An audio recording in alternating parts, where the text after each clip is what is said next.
Hello, dear students. Today we will study about mitochondria, which is the famous cell organelle. The cell organelle is known by the name mitochondrion. The plural of the mitochondrion is mitochondria. We will study about the mitochondria. Most of the students in the lower classes have studied this in the elementary view, and it is commonly known as powerhouse of the cell. Powerhouse of the cell. तो बेटा power house of the cell क्यों कहते हैं, ये हमने बचपन की classes में सुना है। ये power house of the cell है। ये क्यों पावर हाउस है, कौन सा मैकेनिज्म इसमें हो जाता है, कौन सी चेंजेस इसमें आ जाती है जिसकी वजह से ये पावर हाउस है, और किस किस मैकेनिज्म से ये हमारी सेल की एनर्जी करेंसी बनाता है। The energy currency we called as ATP. तो मेरे बच्चे, जो एनर्जी करेंसी है हमारी बॉडी की, उसको हम एटीपी कहते हैं। हमारे जितने भी लाइफ प्रोसेसेस, मेरे बच्चे, जितने भी हमारे अंदर लाइफ प्रोसेस होते हैं, उनको बेसिकली जो एनर्जी मिलती है वो in the form of this molecule मिलती है, ATP. And this ATP molecule is synthesized by cell organelle that is known as mitochondria, and this mitochondria hence is known as powerhouse of the cell, right? तो बेटे अब हम आगे जाके इस जो इसकी टैगलाइन है power house of the cell, उसको हम एक्सप्लेन करेंगे how it is power house of the cell. तो बेटा हम पहले चलते हैं माइटोकॉन्ड्रिया जो हमने अभी पढ़ा है, इस माइटोकॉन्ड्रिया के पहले बेटा इंट्रोडक्शन की तरफ चलते हैं। We will learn about the discovery or the introduction of this cell organelle. तो as far as it is discovery is considered, तो बेटा ये जो माइटोकॉन्ड्रिया है, it was discovered by a swish एक था हमारा बायोलॉजिस्ट। उस बायोलॉजिस्ट का नाम था शाबाश कॉलिकर। इसका नाम था कॉलिकर बेटा। ये स्विश है, उसने इंसेक्ट की मसल्स को स्टडी कर रहा था बेटा। वो इंसेक्ट की मसल सेल्स को स्टडी कर रहा था वो। तो वहां उनको पता चला कि मसल सेल्स जो बेटा हमारी होती है, ये इंसेक्ट्स की होती है, उन मसल सेल्स में जो पावर होता है बेटा, वो पावर जो है वो किससे आता है, एक स्पेशल एक सेल ऑर्गेनली हमारी होती है, that is known as mitochondria. तो ये डिस्कवरी बेटा हुई थी 1800 बेटा। ये डिस्कवरी जो है ये हुई थी 1857। डिस्कवरी जो थी इसकी, that was in 1857। Later on मेरे बच्चे, इसका नाम जो है, it was named as mitochondria. It was named as mitochondria by, उसका नाम था मेरे बच्चे बेंडा। इसका नाम था बेंडा। तो इसने इसको माइटोकॉन्ड्रिया का नाम दिया था। किस बेस पे नाम दिया था मेरे बच्चे, ये जो माइटो वर्ड है मेरे बच्चे, आप समझो, ये जो माइटो वर्ड यहां लगा हुआ है, mito, it means a thread. Mito means a thread like structure. तो ये जब माइक्रोस्कोप में देखे गए थे, सेल को माइक्रोस्कोप के अंदर देखा गया था, तो ये ऐसे ऑर्गेनलीज लग रहे थे जैसे ये थ्रेड लाइक ऑर्गेनलीज थे। एक माइक्रोस्कोपिक व्यू में ये थ्रेड लाइक ऑर्गेनलीज दिख रहे थे। That is why they were called as mito. They have the name mito attached with them. तो ये नेम और ये जो डिस्कवरी इन लोगों ने दी थी, तो बेटा ये इंट्रोडक्शन का पार्ट हुआ। आगे जाके हम इसकी स्ट्रक्चर से हम शाबाश रूबरू हो रहे हैं, हम इस स्ट्रक्चर को पढ़ रहे हैं हम। तो इसका जो स्ट्रक्चर मेरे बच्चे माइटोकॉन्ड्रिया का है वो हम देखेंगे अभी। तो स्ट्रक्चर जो है, शाबाश, इसका स्ट्रक्चर मैं अभी समझाऊंगा आपको मेरे बच्चे। स्ट्रक्चर इज वेरी इंपॉर्टेंट, क्योंकि स्ट्रक्चर से ही आगे जाके इसकी जो है फिजियोलॉजी समझ आएगी, इसकी बेसिकली इसके अंदर जितने भी प्रोसेसेस हो रही है इसकी वो समझ आ जाएगी मेरे बच्चे। तो स्ट्रक्चर जो है, हम पहला वर्ड जो स्ट्रक्चर का लिखते हैं, हम लिखते हैं ये एक डबल मेम्ब्रेन सेल ऑर्गेनली है। It is a double membrane cell organelle. It is a double membrane cell organelle. तो मेरे बच्चे, डबल मेम्ब्रेन सेल ऑर्गेनली क्या होती है, इस डबल मेम्ब्रेन का क्या फंक्शन है, क्या ऑर्गेनाइजेशन इन मेम्ब्रेन्स का होता है मेरे बच्चे, वो मैं अभी डायग्राम बना के हम अभी इसको अच्छे से पढ़ेंगे मेरे बच्चे। शाबाश। सबसे इंपॉर्टेंट चीज है, हम डायग्राम ही कर लेते हैं पहले।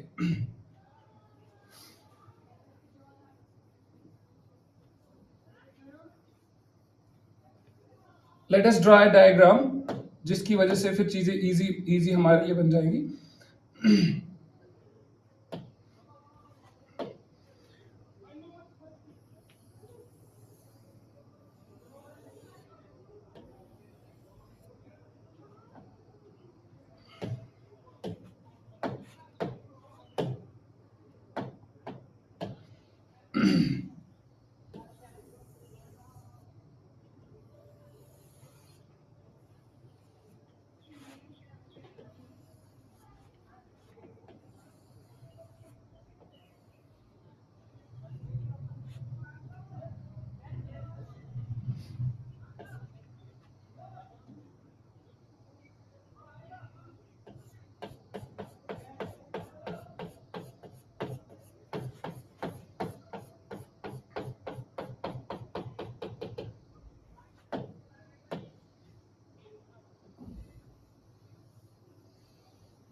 देखो मेरे बच्चे शाबाश, हम अभी ड्रा जो कर रहे हैं ये माइटोकॉन्ड्रिया है, और माइटोकॉन्ड्रिया के दो मेम्ब्रेन्स होते हैं। जैसे हमने डिस्कस किया कि माइटोकॉन्ड्रिया जो है मेरे बच्चे वो दो मेम्ब्रेन्स की बनी हुई होती है। इसके आउटर जो है कवरिंग्स है वो दो डबल मेम्ब्रेन होती है। This will be called as outer membrane, this will be called as outer membrane, and this will be called as inner membrane, and we will be taking them separately, और हम इनकी चीजों के बारे में जानेंगे। This is outer membrane and this is inner membrane. तो मेरे बच्चे बीच में जो आउटर मेम्ब्रेन और इनर मेम्ब्रेन के बीच में जो स्पेस बनती है इसको हम इंटरमेम्ब्रेनल स्पेस कहते हैं मेरे बच्चे, इंटरमेम्ब्रेनल स्पेस। जो ये इंटरमेम्ब्रेनल स्पेस है this is highly significant, very important as far as the production of ATP is considered. हम आगे जाके इस चीज को, इसका रोल भी पढ़ेंगे। तो दिस इज द माइटोकॉन्ड्रिया जो अभी हमें आउटलुक में पता चलता है। तो मेरे बच्चे जो अंदर अब दो कंपार्टमेंट्स बने, देखो मेरे बेटे, इनर मेम्ब्रेन और आउटर मेम्ब्रेन की वजह से दो कंपार्टमेंट्स बन रहे हैं। इसमें एक कंपार्टमेंट बन रहा है मेरे बच्चे, ये जो बाहर वाला कंपार्टमेंट है this is known as outer compartment, this is known as outer compartment. और जो अंदर इनर मेम्ब्रेन के अंदर ये वाला कंपार्टमेंट बना मेरे बच्चे, इसको हम कह रहे हैं inner compartment. The membrane system, we can say the membrane system of mitochondria divides the whole mitochondria into two compartments. One compartment is known as outer compartment, one is known as inner compartment. Both compartments have their significance, both compartments play a role in the production of ATP. कैसे, वो हम थोड़ा सा आगे उसकी तरफ भी जाएंगे। तो फिलहाल जो और स्ट्रक्चर में हमें मिलता है, तो हमने पहला चीज जो माइटोकॉन्ड्रिया के रिलेटेड पढ़ा है, द फर्स्ट थिंग जो हमने पढ़ा दैट इज मेम्ब्रेन सिस्टम। मेरे बच्चे हमने मेम्ब्रेन्स पढ़े। तो हम इन मेम्ब्रेन्स, जो मेम्ब्रेन सिस्टम इसका होता है, this is composed of to membranes, one is inner one is outer membrane. तो अगर हम इन मेम्ब्रेन्स की कंपोजिशन पे जाएंगे मेरे बच्चे, the membrane that is outer membrane is freely permeable, we can say it is freely permeable. मेरे बच्चे आउटर मेम्ब्रेन जो होती है that is freely permeable. Freely permeable का मतलब होता है इसमें जितनी भी चीजें माइटोकॉन्ड्रिया के अंदर आनी होती है उन चीजों को नहीं रोका जाता है, उन चीजों को फ्री मूवमेंट होती है आउटर मेम्ब्रेन से अंदर की तरफ मेरे बच्चे। लेकिन जो इनर मेम्ब्रेन है that is selectively permeable. Selectively permeable का मीनिंग ये है कि यहाँ पे जो है चीजें जो है वो डिफरेंशियल तरीके से अंदर आ जाती है। Some are allowed to move into the inner compartment and some are not. तो यहाँ पे सिलेक्शन होती है। तो उस सिलेक्शन की वजह से हम कहते हैं कि the difference between outer membrane and the inner membrane is basically there is permeability, one is freely permeable and one is selectively permeable. तो हम आगे चलते हैं इस मेम्ब्रेन सिस्टम में। आगे जाके जो हमें जो इनर मेम्ब्रेन है मेरे बच्चे, तो वो इनर मेम्ब्रेन अगर आप देखोगे इस इनर मेम्ब्रेन के अंदर ऊपर होते हैं शाबाश, there are some lollipop like structures which are present on the inner membrane, and these lollipop like structures are known as, we call them as oxysomes, we call them as oxysomes, these are known as oxysomes। इनका भी एक बहुत बड़ा role है, वो हम आगे जाके सीखेंगे। these are known as oxysomes। तो मेरे बच्चे अब इधर अगर आप इधर देखेंगे, हम अब स्ट्रक्चर जो है इसको हम डिस्कस करेंगे, स्ट्रक्चर ऑफ माइटोकॉन्ड्रिया को हम डिस्कस करेंगे। सबसे पहले मैंने आपको बोला था there are two types of membranes, one is outer membrane and one is inner membrane मेरे बच्चे। अब इनको हम इन मेम्ब्रेन्स को शाबाश डिफरेंशिएट करेंगे कि फर्क क्या है इनर मेम्ब्रेन और आउटर मेम्ब्रेन में। अगर हम देखेंगे इनर मेम्ब्रेन और आउटर मेम्ब्रेन में क्या फर्क है, तो आउटर मेम्ब्रेन मैंने आपको बोला था सबसे पहले मेरे बच्चे ये है continuous, the outer membrane is continuous.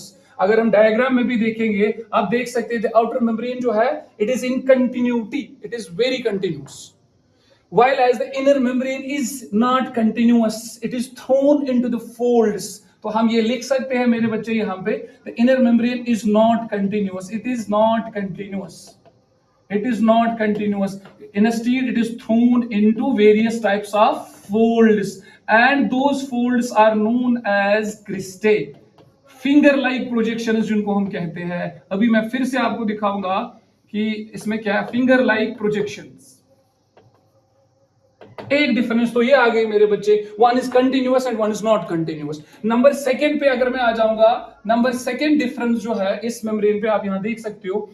Number second difference मैंने आपको अभी बताया, इसके जो है कंपोजिशन में है। क्या कंपोजिशन है, वो कंपोजिशन हम लिखेंगे। आउटर मेम्ब्रेन जो है दैट इज फ्रीली परमिएबल,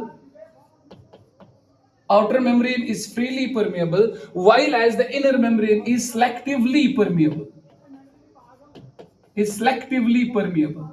मेरे बच्चे दूसरा पॉइंट भी समझ आ गया। अब तीसरी जो चीज है पहले हम इसको डिस्कस करेंगे, तीसरी चीज को, वो वेरी इंपॉर्टेंट है, वेरी इंपॉर्टेंट। अब मेरे बच्चे नजर रखो बोर्ड पे, शाबाश। क्या चीज इंपॉर्टेंट है, जब भी किसी चीज को मूव करना होता है माइटोकॉन्ड्रिया में, या माइटोकॉन्ड्रिया से किसी चीज को मूव करना है into the cytoplasm, they have to cross these membranes, they have to cross both these membranes, inner membrane as well as outer membrane. But both the membranes, मेरे बच्चे अगर आप देखोगे, both the membranes inner as well as outer, they have their enzymes in them, enzyme systems. Both the membranes, they possess enzyme systems. Those enzymes help in the conversion of those substrates into their different forms.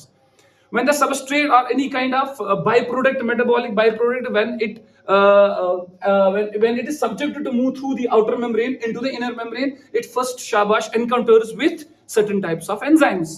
Same is the case with when it moves through the inner membrane. Inner membrane के through अंदर जाएगा बेटा, inner membrane में भी अपने enzymes होते हैं, तो there are enzyme systems in both the membranes. अब अगर हम देखेंगे इस डिफरेंस को लिखेंगे, सर क्या आप कहिए, क्या दोनों मेम्ब्रेन्स में एंजाइम सिस्टम सेम होते हैं, concentration of the enzyme same होते हैं, amount of the enzyme same होता है? नहीं होता है मेरे बच्चे। यहां पे जो होता है आउटर मेम्ब्रेन में होते हैं, उसमें एंजाइम्स होते हैं शाबाश less amount of enzymes, less amount of enzymes.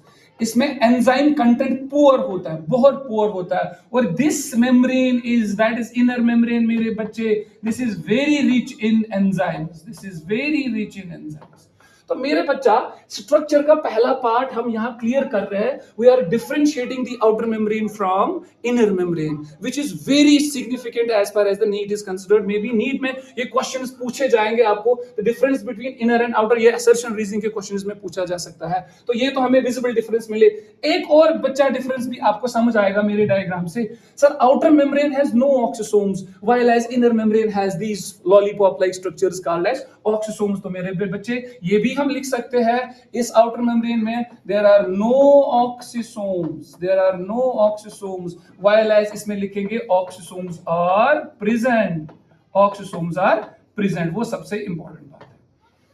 तो मेरे बच्चे आउटर और इनर मेम्ब्रेन का कॉन्सेप्ट समझ में आया आप लोगों को, तो आना भी चाहिए आपको कि outer membrane and inner membrane जो है, they are two different membranes as far as their composition is considered, as far as their enzyme systems are considered, and as far as their physicality और the apparent जो look है उसको भी consider करके हम ये बता सकते हैं कि they are two different membranes. तो मेम्ब्रेन सिस्टम खत्म हो गया, moving into the mitochondria now मेरे बच्चे।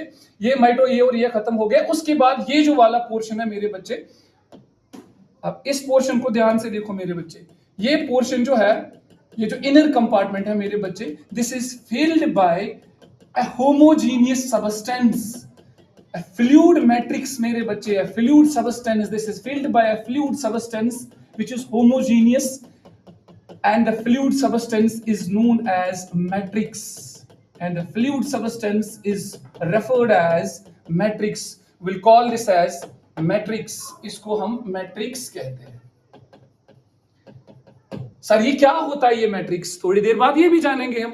इसके अंदर कंपोजिशन किन चीजों का होता है, कौन कौन सी चीजें इसमें प्रेजेंट होती है, how it helps the mitochondria in becoming the power house of the cell, it might be having a role, a big role to play, थोड़ी देर बाद ये जानते हैं। फिलहाल हम स्ट्रक्चर पे आ जाते हैं। तो स्ट्रक्चर में क्या क्या सीखा मेरे बच्चे आपने? आउटर मेम्ब्रेन जो है वो कंटिन्यूअस होती है, इनर मेम्ब्रेन जो है वो डिसकंटिन्यूअस होती है। आउटर मेम्ब्रेन में लॉलीपॉप लाइक स्ट्रक्चर्स नहीं होते हैं, इनर मेम्ब्रेन पे होते हैं मेरे बच्चे। उसके बाद जो अंदर वाला कंपार्टमेंट है, it has a fluid substance in it, and the fluid substance we call the fluid substance as मेरे बच्चे मैट्रिक्स। तो अब आगे चलते हैं पहले इस इनर मेम्ब्रेन के इन लॉलीपॉप लाइक स्ट्रक्चर्स पे।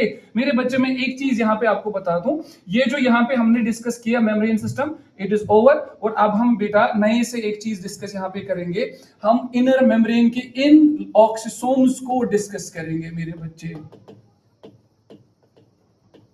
इनर मेम्ब्रेन है, और इनर मेम्ब्रेन मैंने बोला we have a lollipop like structure in them, the lollipop like structure is known as oxysome, it is known as oxysome. मैं अगर आपसे कहूं मेरे बच्चे कि पूरी माइटोकॉन्ड्रिया का मेन जो स्ट्रक्चर है, जो इसको पावर्स ऑफ द सेल बनाता है मेरे बच्चे, that is this oxysome.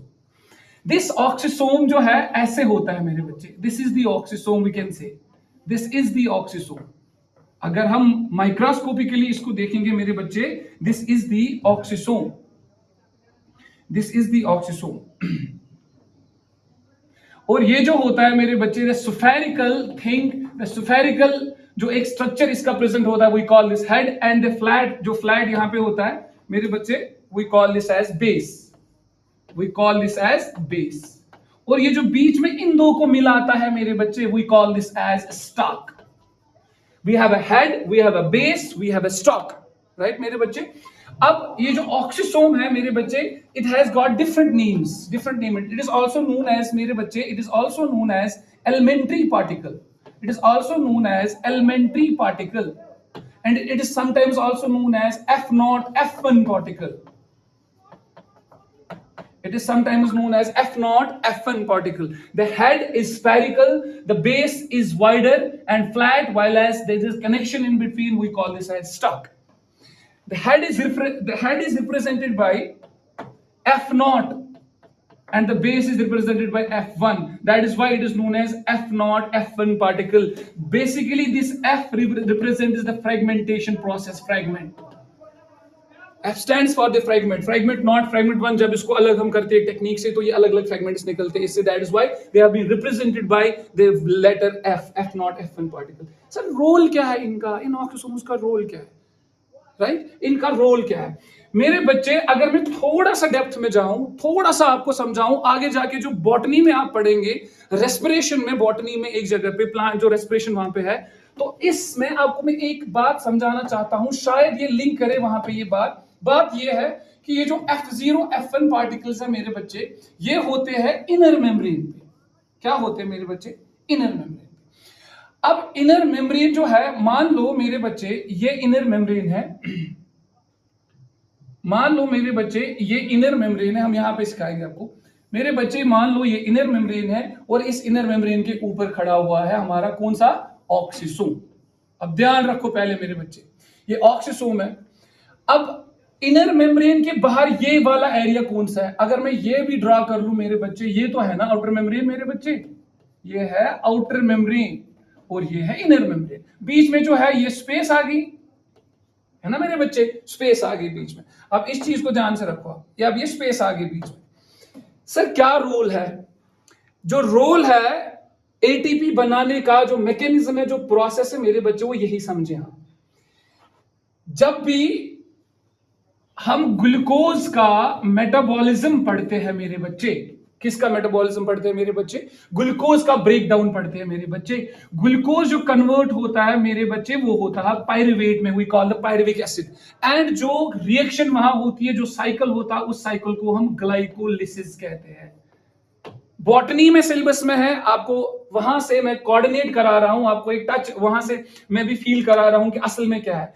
Pyruvate जो मेरे बच्चे होते हैं ना, ये पायरुवेट दो टाइप के यहाँ पे पाथ्स लेता है। अगर ऑक्सीजन प्रेजेंट होगा सेल में तो एरोबिक रेस्पिरेशन, अगर ऑक्सीजन प्रेजेंट नहीं होगा तो एनोरोबिकली रेस्पायर करेगा, ब्रेकडाउन हो जाएगा। तो we are concern with the mitochondria मेरे बच्चे, that means we are dealing with aerobic respiration, that means that which happens in presence of oxygen. तो अगर पायरुवेट बना मेरे बच्चे, तो वो किसकी प्रेजेंस में है, ऑक्सीजन की प्रेजेंस में मेरे बच्चे माइटोकॉन्ड्रिया के अंदर चला जाएगा। पायरुवेट बनता है साइटोप्लाज्म में, पायरुवेट साइटोप्लाज्म में बनेगा मेरे बच्चे। फिर अगर ऑक्सीजन प्रेजेंट है तो किसके अंदर चला जाएगा, माइटोकॉन्ड्रिया के इस मैट्रिक्स में मेरे बच्चे। दैट मींस अगर मैं दिखाऊं आपको, तो यहां पे अगर बाहर से कोई चीज आता है तो वो बाहर से आने वाला जो चीज है मेरे बच्चे, दैट इज शाबाश, दैट इज कौन है वो है शाबाश पायरुवेट, दैट इज पायरुवेट। ध्यान रखो पहले, ये पायरुवेट है यहां पे, शाबाश मेरे बच्चे, यहां पे ये पायरुवेट है। शाबाश सर, आगे क्या, आगे समझते हैं मेरे बच्चे।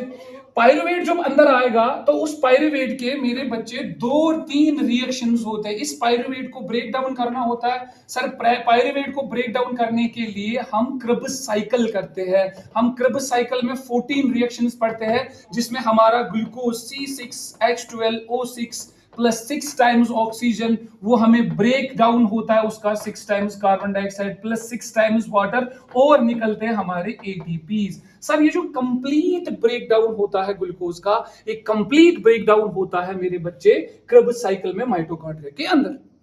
यहां भी समझ आया? जब ये चीजें समझ आ रही है ना आपको, बॉटनी में आपने ये पढ़ा होगा, या बॉटनी में आगे जाके आप लोग पढ़ते हैं इस चीज को कि हमारे क्रेब्स साइकिल में ग्लूकोज जो है कंप्लीटली ब्रेक डाउन करता है किसमें, वाटर और कार्बन डाइऑक्साइड में। तो लेकिन साथ में मेरे बच्चे वहां जो एनर्जी निकलती है वो एनर्जी निकलती है इन the form of NADH and in the form of FADH2। ये जो एनर्जी है आपने बॉटनी में पढ़ा होगा मेरे बच्चे, इसको कहते हैं रिड्यूसिंग पावर। क्या कहते हैं मेरे बच्चे? Reducing power. दैट मींस इस एनर्जी को हम डायरेक्टली यूज नहीं कर सकते हैं, ये हिडन एनर्जी है। इस हिडन एनर्जी को तोड़ के, स्प्लिट करके हमें इनसे भी ATP ही बनाने पड़ेंगे, और इस ATP इनको तोड़ने की प्रोसेस को कहते हैं ETC मेरे बच्चे। We have electron transport chain. और मैं आपको पूरा मैकेनिज्म ही बताता चलूं कि इलेक्ट्रॉन ट्रांसपोर्ट चेन का मकसद क्या है। इलेक्ट्रॉन ट्रांसपोर्ट चेन जो हम कर रहे हैं वो एक्चुअली में NADH और FADH को ब्रेक डाउन करके उसको कन्वर्ट कराना होता है उस एनर्जी फॉर्म में जो हमारे सेल्स यूज करते हैं, that you know is ATP। तो अब यहां पे देख लो मेरे बच्चे, यहां पे इस ETC को कराने के लिए यहां पे एंजाइम सिस्टम्स होते हैं इस इनर मेम्ब्रेन पे, और उन एंजाइम सिस्टम्स को हम कॉम्प्लेक्सेस कहते हैं। Complex first, complex second, complex third, complex fourth, और मेरे बच्चे ये ऑक्सीसोम खुद रिप्रेजेंट करता है कॉम्प्लेक्स फिफ्थ को। किसको करता है? कॉम्प्लेक्स फिफ्थ को। तो अगर आप लोग इसको अब बॉटनी के एंगल से पढ़ना चाहते हैं तो मेरे बच्चे ये जो यहां पे ऑक्सीसोम है ये फिफ्थ कॉम्प्लेक्स है। दैट मींस 4 इससे पहले होंगे। Sir what is the rule of these complexes? Why are you teaching us these complexes? क्यों बता रहे हैं अभी माइटोकॉन्ड्रिया में ये कॉम्प्लेक्सेस? मेरे बच्चे सीखो। अब जब इनको स्प्लिट कराना होता है, NADH और FADH को जब मैं स्प्लिट कराऊंगा तो मैं इनकी ब्रेक डाउन कराने में इनके 2 रिएक्शंस करूंगा, ऑक्सीडेशन भी, रिडक्शन भी मेरे बच्चे। तो ये ऑक्सीडाइज और रिडक्स होंगे, दैट मींस ये रिडॉक्स रिएक्शंस कराते हैं। इनको ब्रेक डाउन करने का तरीका है एक को ऑक्सीडाइज करना, फिर उसका इलेक्ट्रॉन आगे कैरी कराना, फिर उसका इलेक्ट्रॉन आगे कैरी कराना। तो मेरे बच्चे this is the flow of electron. असल में ये इलेक्ट्रॉन आया कहां से? सर NADH और FADH को ब्रेक करने से। अब ये इलेक्ट्रॉन इन कॉम्प्लेक्सेस से मेरे बच्चे फ्लो करेगा, और इस फ्लो ऑफ द इलेक्ट्रॉन जो है इसको हम कहते हैं ETC, इलेक्ट्रॉन ट्रांसपोर्ट चेन। एक क्वेश्चन मेरे बच्चे, कितने कॉम्प्लेक्सेस है जो इस इलेक्ट्रॉन ट्रांसपोर्ट चेन में होते हैं? सर 5 कॉम्प्लेक्सेस होते हैं। There are 5 complexes, first, second, third, fourth and the fifth is oxysome.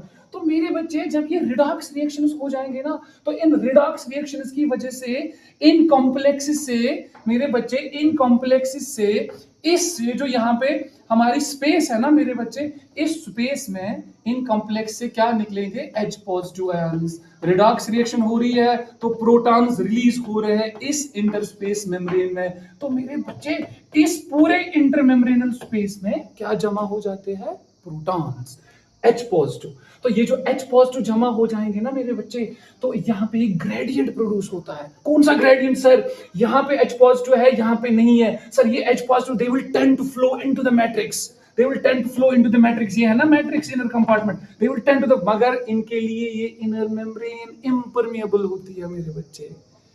ये कह रहे हमें जगह छोड़ो, हम तो यहाँ आने वाले हैं मैट्रिक्स में। ये मेम्ब्रेन उनको कह रही है नहीं, you are not allowed here, you are not allowed here. फिर क्या होता है? यहाँ पे H पॉजिटिव आयंस बढ़ जाते हैं।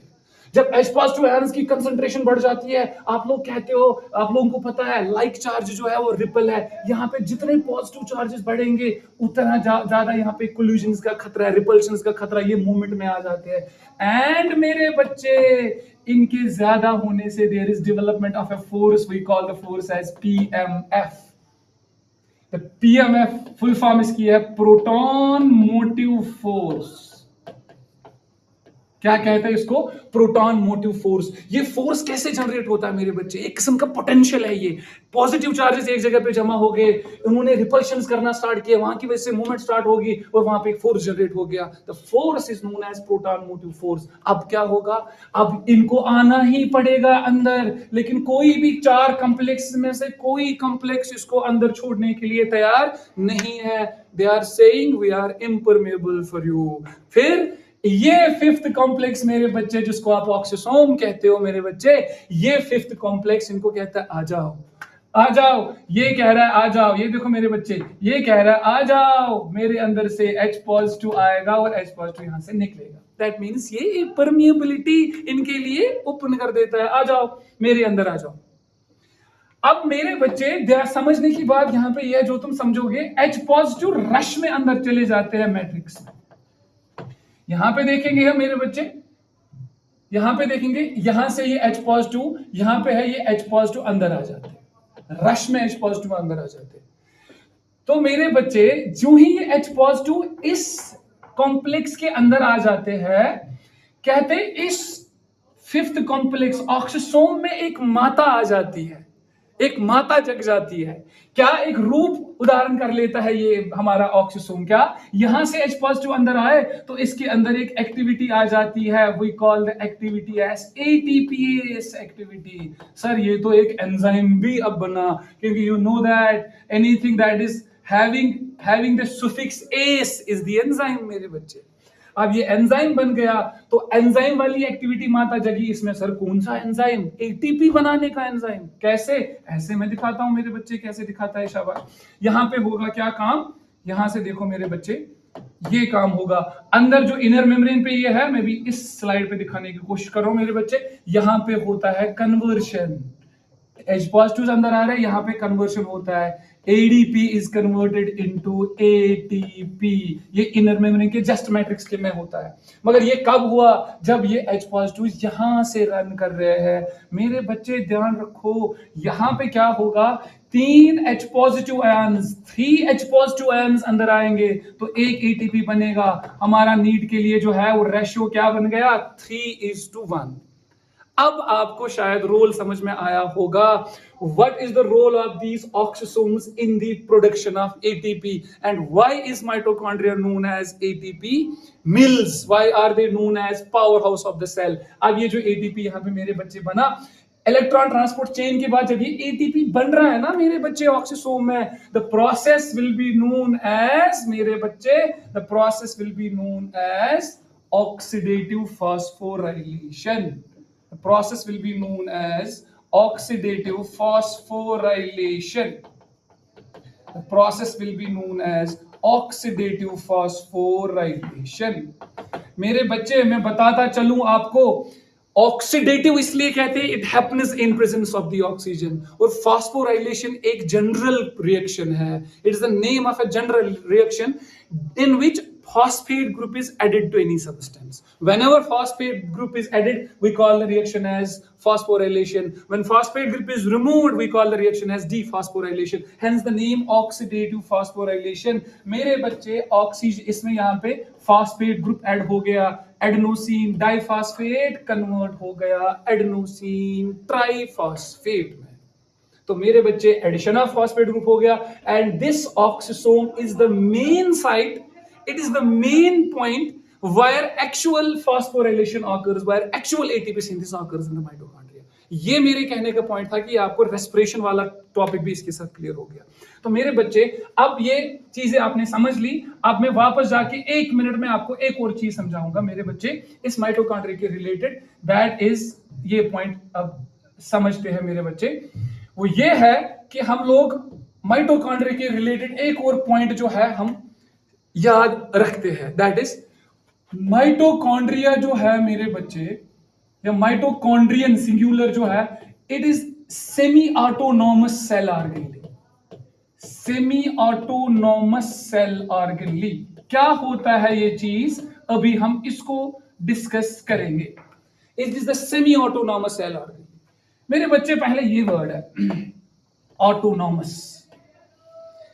ऑटोनॉमस जो वर्ड है ना, हम लोग were hearing this word here and there, autonomous body, autonomous office, autonomous institute. ये ऑटोनॉमस का मतलब होता है खुद मुख्तार, अपनी चॉइस पे काम करने वाला, मेरी मर्जी है, जो मैं चाहूं मैं करूं, ऑटोनॉमस, सारा इख्तियार मेरे ऊपर है। लेकिन इसको सेमी रखा गया मेरा बड़े। समय जो है ना, ये जो समय वर्ड है ना, ये आपको समझना जरूरी है। समय क्यों? अब अगर आप मेरे बच्चे देखोगे, इससे तुम्हें मैट्रिक्स भी आप लोगों को क्लियर हो जाएगा। ये जो मैट्रिक्स होता है ना मेरे बच्चे, इस मैट्रिक्स में क्या क्या होता है, जरा आप नजर रखो, मैं आपको बताता हूं इस मैट्रिक्स में क्या क्या होता है। इस मैट्रिक्स में बहुत सारी चीजें होती है।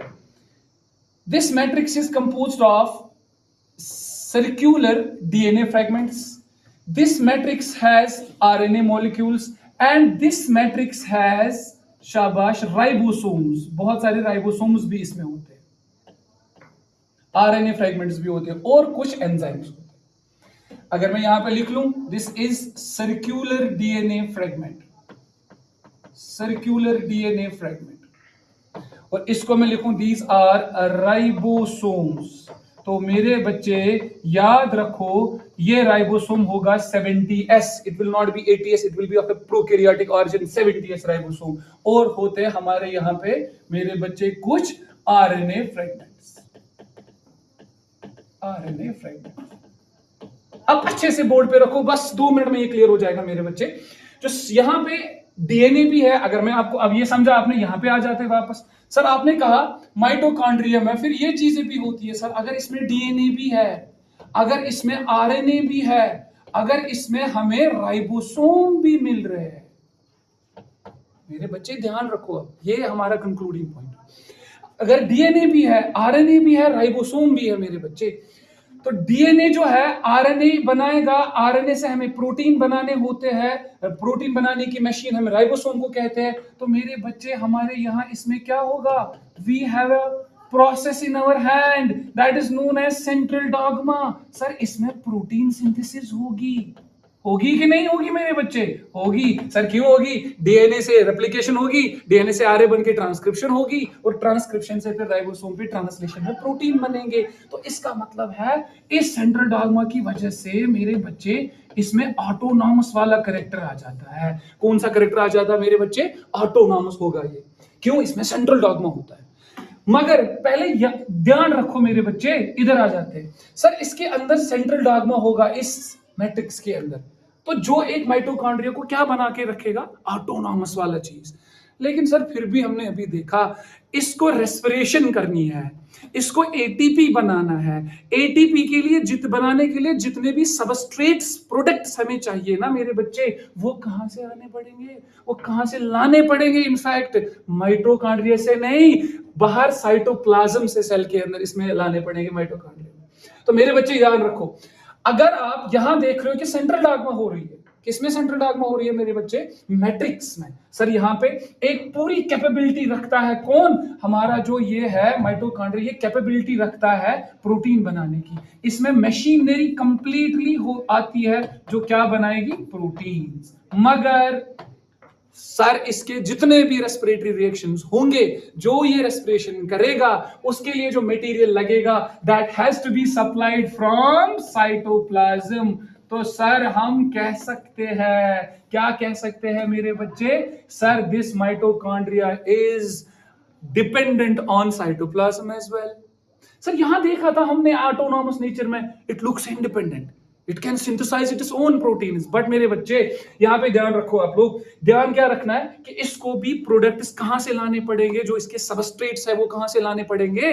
साइटोप्लाज्म से। तो ये किस पे डिपेंडेंट हो गया? साइटोप्लाज्म पे। तो अगर ये साइटोप्लाज्म पे डिपेंडेंट हो रहा है, तो हम लिख सकते हैं ना ऐसे मेरे बच्चे, क्या लिख सकते हैं कि ये जो है ये ऑटोनॉमस किस सेंस में है मेरे बच्चे?